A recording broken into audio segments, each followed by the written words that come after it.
The ball is now in Congress's court when it comes to DACA, after an announcement from Attorney General Jeff Sessions that the administration is ending the Obama-era program that protects hundreds of thousands of young, undocumented immigrants from deportation and provides them with Social Security numbers so that they can go to school and work legally. The administration is giving Congress 6 months to pass a legislative fix before they stop renewing permits. Thousands of DACA recipients like Jose Santoyo are counting on Congress to meet that deadline because their futures in this country are now uncertain. In social spaces, you're always made to feel like you belong. But it's whenever it comes to applying for jobs, it's whenever it came to applying for scholarships that you realize that some scholarships you weren't going to be eligible for because it required a Social Security number that you didn't have at the time. When Jose neared high school graduation and was thinking about college, his mother told him he was an undocumented immigrant. Even though I was getting ready to take the ACT and I was just like the rest of my friends were. And she told me that I wouldn't be able to go to college because I didn't have a Social Security number. But Jose was able to attend a Texas community college after a church provided him with a scholarship. When DACA took effect, he transferred to Southern Methodist University.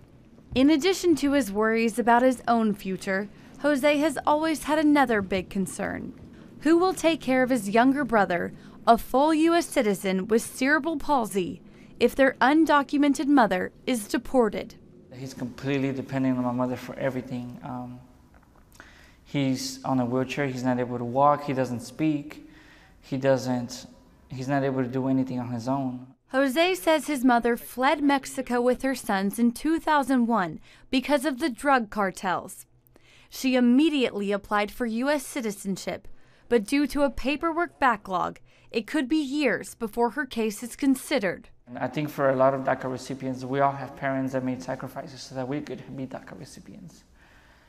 And they too should be considered. Their lives should also be as worthy as ours of being in this country.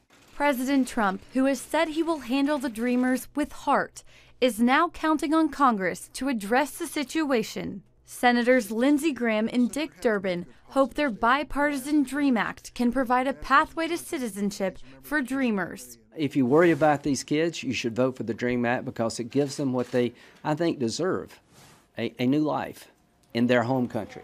Make the case that these kids don't belong here, because I'm going to make the case they do. Senator Durbin has been fighting for the Dreamers for 16 years, and he hopes that with support from both sides, it will pass this September. It is time for us in Congress to do the right thing for America, the right thing for these young people and their families, and to pass the DREAM Act, to make it the law of the land, and to do it now.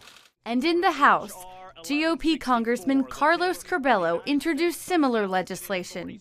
Curbelo says his bill gained a lot of momentum after President Trump's actions, which he thinks will pressure Congress into solving the issue. I think this announcement, even though I would have done it a little differently, is giving us the impetus, the urgency in Congress to find a fair solution for them. Congressmen and senators on both sides of the aisle are hopeful that by the end of this 6-month deadline, they will agree on a more permanent legislative solution for the Dreamers that President Trump will sign into law. Reporting from Capitol Hill, Abigail Robertson, CBN News.